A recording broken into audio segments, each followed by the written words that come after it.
name is Roberto and welcome to It Just Got Real TV. We have a special guest today. We have Art George, aka Mountain Eagle, Dahlahk. My name is Dahlahk Pahtahlngee. I'm a head man of the Lake Tahoe area. Washishu, we call ourselves. People will know us as Washo. So I'm an elder of my clan. Welcome to our program and thank you for being here. So let's start with the difference between Washishu and Washo. Why is that important? Well, it's a descriptive name. When we call ourselves Washishu, the translation means land, animal, air, water, and plant, and people. When you call yourself a Washo, it's a singularizing you to one person, an individual. And we don't see ourselves as individuals. We see ourselves as a community. And why would that be important? Are you saying that when you call yourselves Washo, you've lost your way? No, it's just when we speak, even in our prayers, whenever we talk, we always want the spirit of where we live included. So even when I just introduce myself, I let the spirit know that I'm a head man of my family and I'm here to speak. You know, that's interesting. You say you're an elder of the Washishu tribe. Respectfully, you talk about gifts and spirits and the Creator. Can you touch a little bit about your gifts and what you offer to our community as an elder? Well, I think before I can tell you that, I need to tell you that before Europeans came to our land, we had a responsibility to speak for land, animal, air, water, and plant, and we were spokespersons for those who can't speak for themselves. And so now, as we come into the modern times, we're recognized as Washo, and people don't recognize the traditional customs. So you got leaders that are now tribal leaders or corporate leaders. And myself, I'm a traditional leader. But before Europeans came here, they had war on us in 1859 and wiped out all the men.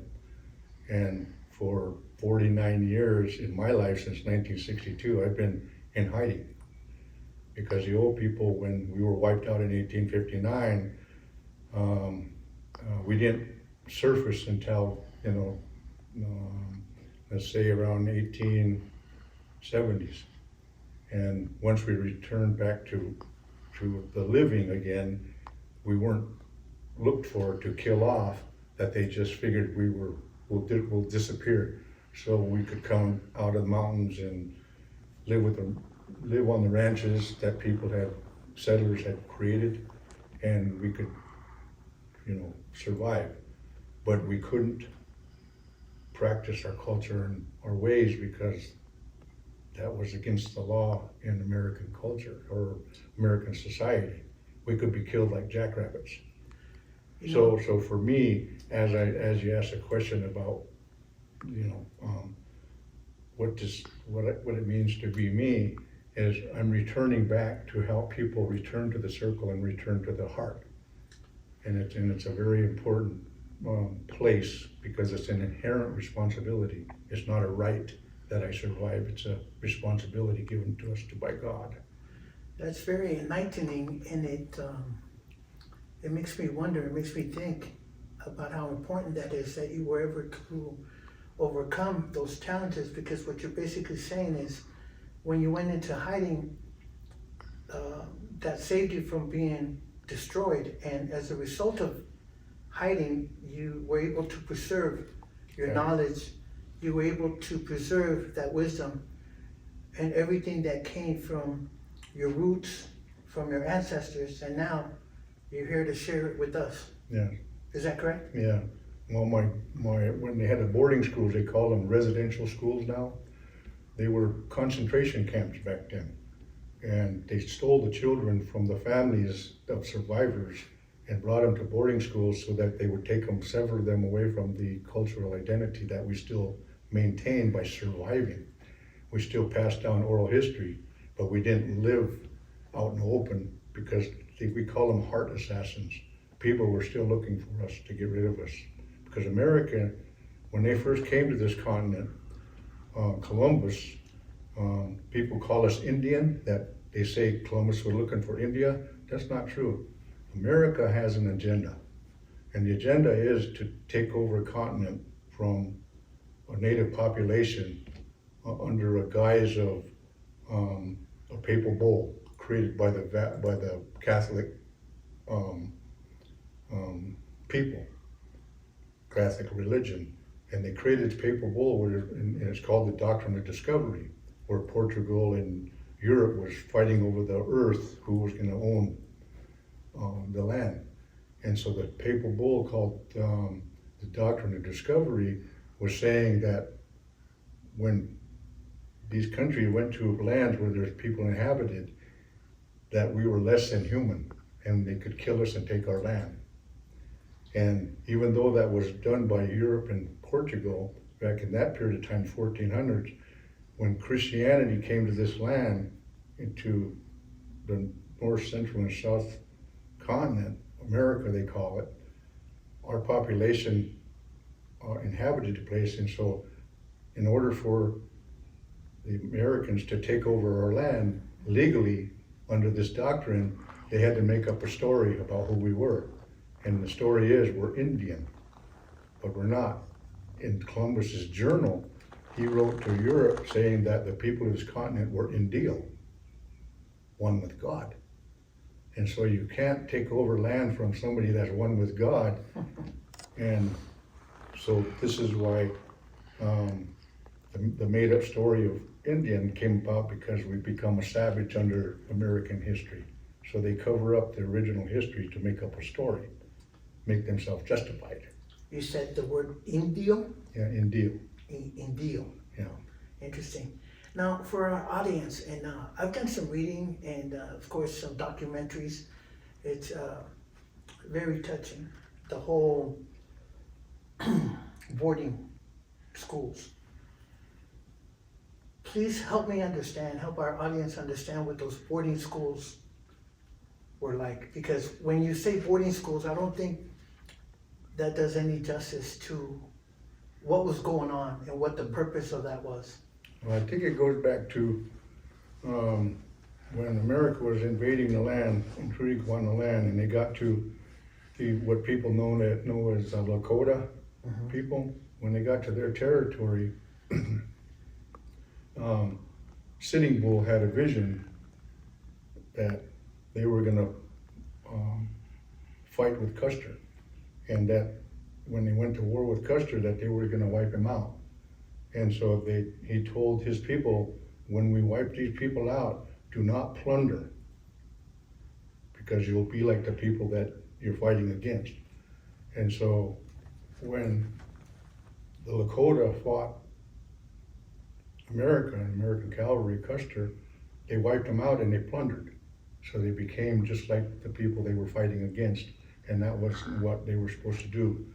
So by doing that, the native people didn't know what to do after they captured the flag. The native people actually won our country back through that process of war. And so after that period of time, we went into a void or a neutral zone. The native didn't know what to do because we weren't joined together like the American people were, the colonies and all these different groups of white European people. And so the native people we lived under God, so we all lived under the same laws and the same principles and values. And so fighting against a country that's intruding upon you, they were united under their formula. So the Lakota were standing by themselves, and there's so many populations of native people, if we were to be standing together, we would have been able to unite, but we didn't. And so that void stayed there for a little while, a few years, and then the United States figured, since the native people didn't know, as the movement was moving west, the intrusions that America was doing on us, that they would create an operation called the BIA, Bureau of Indian Affairs, and that was created by the Department of Defense to pacify the Indian problem.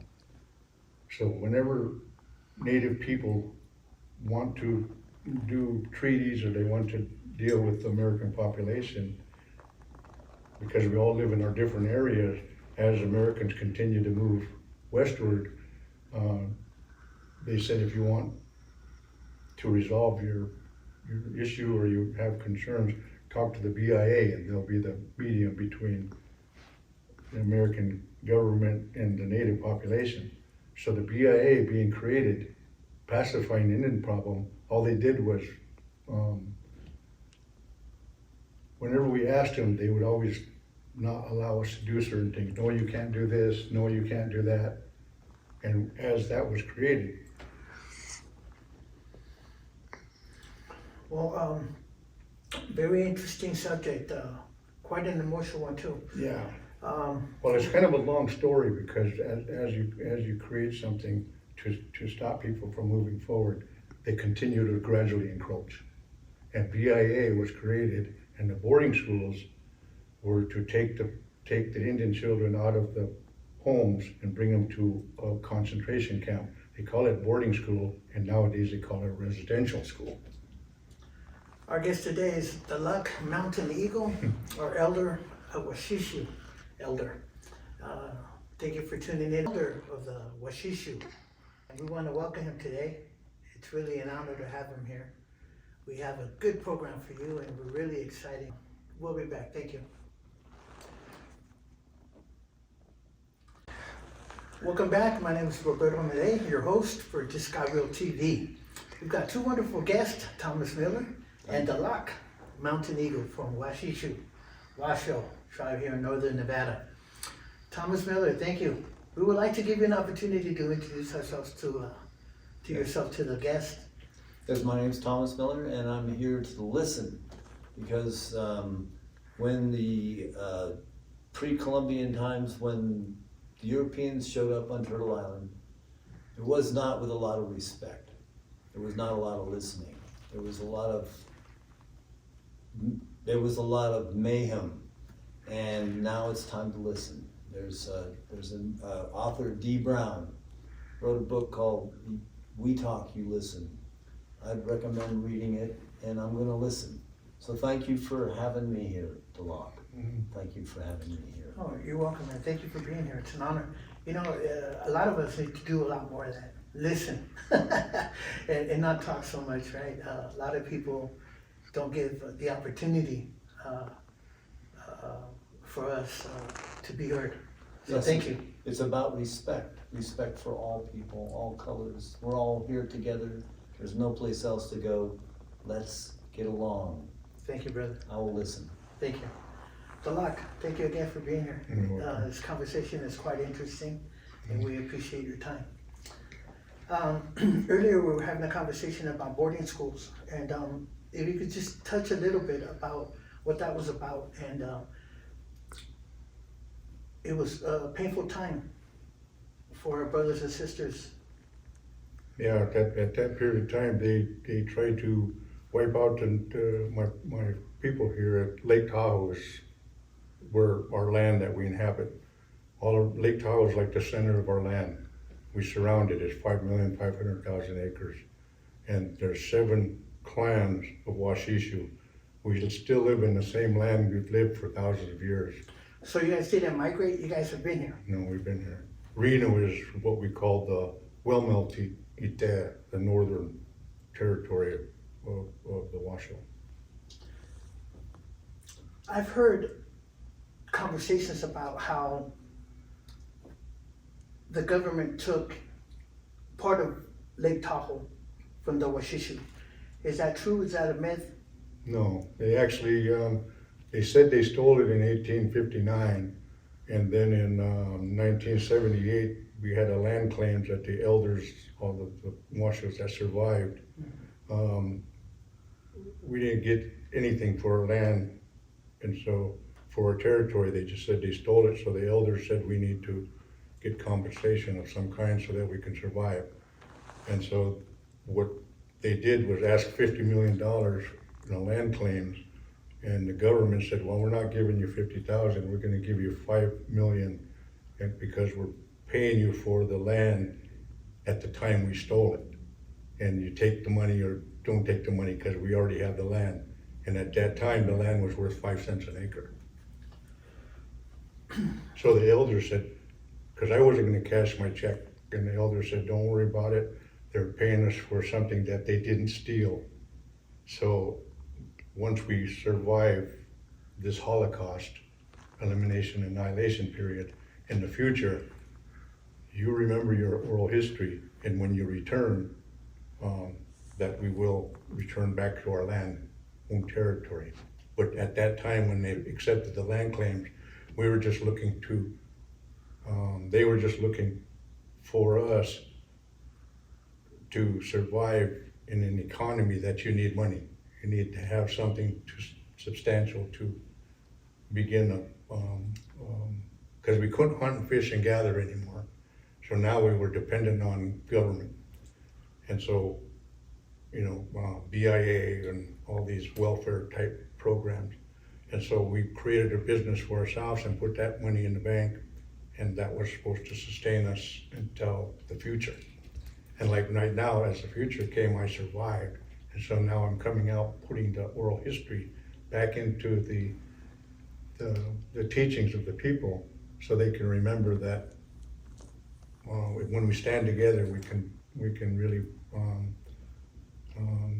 return not only back to the earth, return to the circle, and return to the heart and speak for nature, but we have all these other cultures here.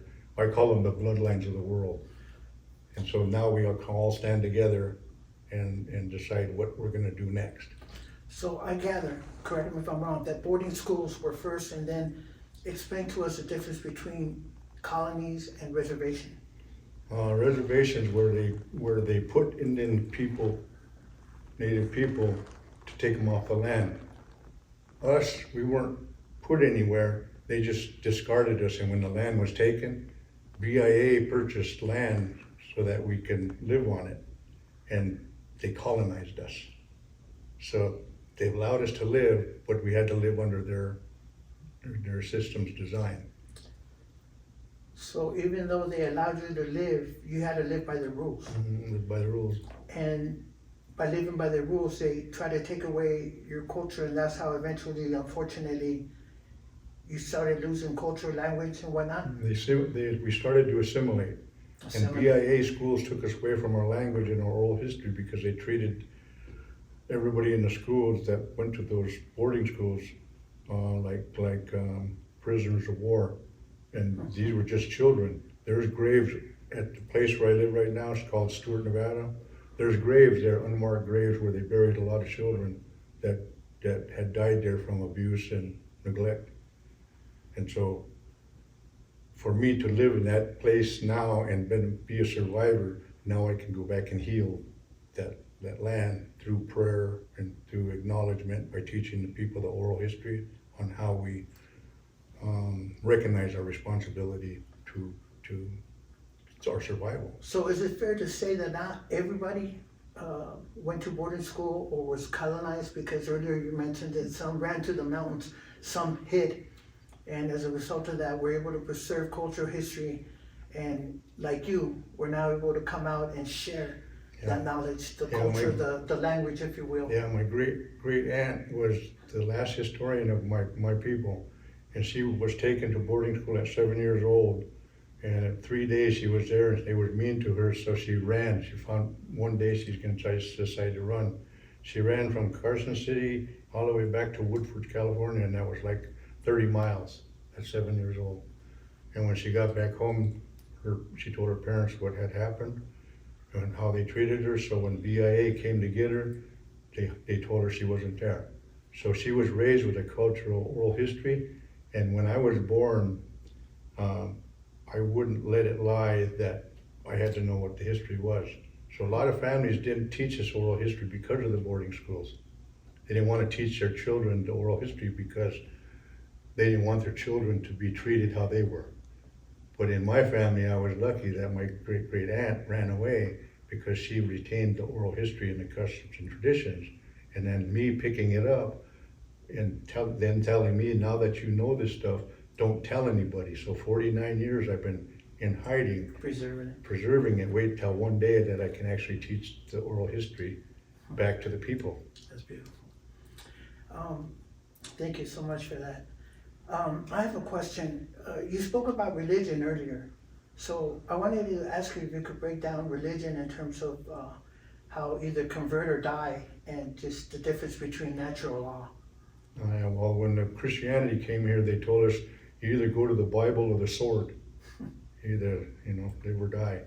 And so a lot of people converted to Christianity, but some of us went into hiding to where we continued to maintain our identity, but we didn't tell anybody, so that we could survive. And by us surviving, we can return back to a way of life that connected us to God. People call it. We call it the Creator and Spirit. Beautiful. It's interesting because it's so deep and so much entailing that to just tell you what we need to do and how we need to return is also moving in the future and adapting to the masses that have moved in. Because America is not just, they extend one example. They say, make America great again. That's their term these days. But for us Native people, it was never great because they came in and raped and pillaged and stole. And the American people that are here, not all of them came to do that. Now they're here, their children are here, so they just need to learn how to live in a natural way under natural law. And by me surviving, and our Native people can now be included in America, in the population, we can make America great for the first time, by all nations being together. So you are a Washishu elder, and I see and feel your energy. I'm sure that all of us can hold you at a higher standard. And I mean that respectfully. Please share with us what your purpose now is. What would you like to do as an elder, as a leader of your people, to help the situation in our world today? I like to help people, all people, to return to the circle of life and return to the heart. What does that mean? Everybody in the world had circles, but when religion came in, they built churches on top of the circles for the people to forget. And some people, like European people and all them, they've been away from their culture for 2,000 years. I've been away from mine for only 200. So people that are away from their way of life for 2,000 years, they don't remember their songs, their how to rattle, how to drum, how to sing songs. I remember those things, so I can share my culture with those that forgot, so that the DNA and their bloodlines and their spirit helpers of their ancestry can return. Because we all came to earth, we're beings being human on earth, and we all were given instructions all over the earth, red, black, yellow, and white. And we all had circles. And so the part about returning to the circle is returning to hold hands with each other and round dance, sing our songs, and become one people again. And becoming one people again, that's what kind of wake us up, kind of make us better in terms of getting along? Yeah, because everybody has a way of life, a belief system. And every belief system always aligns you with heaven and earth. And so as I return back home, now nature and the natural world can thrive again because I'm thinking about it, I'm including it. And those that forgot how, they can learn how to do it themselves. That's interesting because a lot of us are different, but we're human, we're the same, we're different. And a lot of us have issues because we're not the same. And so because you're saying we lost our ways, Yeah. but being different, that makes us different energy, different colors, if you will. So when you hold hands, how does that work? Well, it's like when you hold hands, it's like you create an energy, and we call it an energy orb. So the circle goes like this, and once you get it spinning physically, then it's metaphysically, it also goes that way. So it's an energy orb below Earth and above Earth. So this energy orb is multicolored, like a bubble machine. When you make a bubble, you see the colors. That makes sense. Every one of us have a different color to add into the energy. Our heart intention is put this energy in there for the healing, for the people to unite, for the people to know that all the colors are together like a rainbow. So as we do this, we all bless each other and allow each other to heal from the traumas of intrusion. And so you're not me and I'm not you. Right. And we have different ways of going about reaching the same goal. We live in different lands, so we have a little different way to do it, but it all leads us to the same place. I'm gonna put you on the spot, and I hope it's okay. I heard there was a song in Washishu, something about yes I can, contrary to no I can't. It's a positive song. I've heard it once. I was hoping that maybe you would help me remember it. Do you know what I'm talking about? Well, this song I If teach we could- people, everybody to sing is no way ahead, no way ahead, no way ahead, no way ahead. Can I join you? No way Can you join ahead, no way ahead, no way ahead, no way ahead, no way ahead, no way ahead, no way ahead, no way ahead, no way ahead, no way ahead, no way ahead, no way ahead. No. That song right there, it helps the heart to open, because we all know something. But in this world today, we doubt ourselves and we don't have the confidence to bring it out because of the intrusions that we've had on our families for, generations. So now that we return, this song helps you to open up your heart, but to remember who you are. And there's no doubt, because the song means, I know. And when you said, don't know, people ask me, what's the song mean? I say, I don't sing. I don't know way ahead, nay, I don't know way ahead. That means you don't know something. So when you say, I know, that opened up your heart to remembering your sole purpose on earth, why we're here. Every one of us have a purpose, whether it's little or big. Let's close with, I want to say how much I appreciate you. Thank you. And that's why I call you brother. You're speaking to our audience, and our audience is very universal. Black, brown, yellow, white, red, and you being an elder, someone I respect from our native community.